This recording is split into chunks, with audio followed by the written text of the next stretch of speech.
ईश्वराची स्तुती असो. आजचा विषय आहे पवित्र आत्मा तुमचा महान शिक्षक.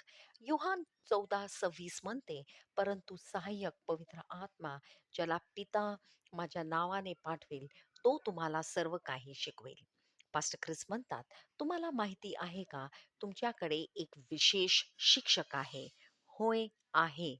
तो म्हणजे पवित्र आत्मा, ज्याला पित्याने तुमची मदत करण्यासाठी पाठवले आहे. तो तुम्हाला देवाचे वचन शिकवतो आणि योग्य ते काय करायचे ते दाखवतो. येशू स्वर्गात जाण्यापूर्वी त्याला आपल्या शिष्यमंडळींना सांगितले की पवित्र आत्मा येईल आणि त्यांना सर्व सत्यामध्ये मार्गदर्शन करेल. योहान 16:13 म्हणते.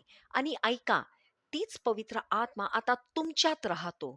तो तुम्हाला बायबल समजून घेण्यास मदत करतो आणि जीवनातील सर्व उत्तम निर्णय घेण्यास मदत करतो. म्हणून एखादी गोष्ट कितीही लहान का असेना, पवित्र आत्म्याच्या मार्गदर्शनाकडे दुर्लक्ष करू नका. लक्षात ठेवा, तो तुमचा सर्व उत्तम शिक्षक आहे आणि तुम्ही नेहमी त्याच्यावर योग्य मार्ग दाखवण्यासाठी भरोसा ठेवू शकता. चला प्रार्थना करू.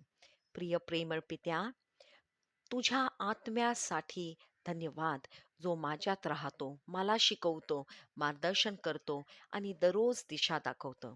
पवित्र आत्म्याच्या मार्गदर्शनामुळे मी सदैव शहाणपणाने चालते आणि उत्कृष्ट फळ निर्माण करते. आमेन. धन्यवाद.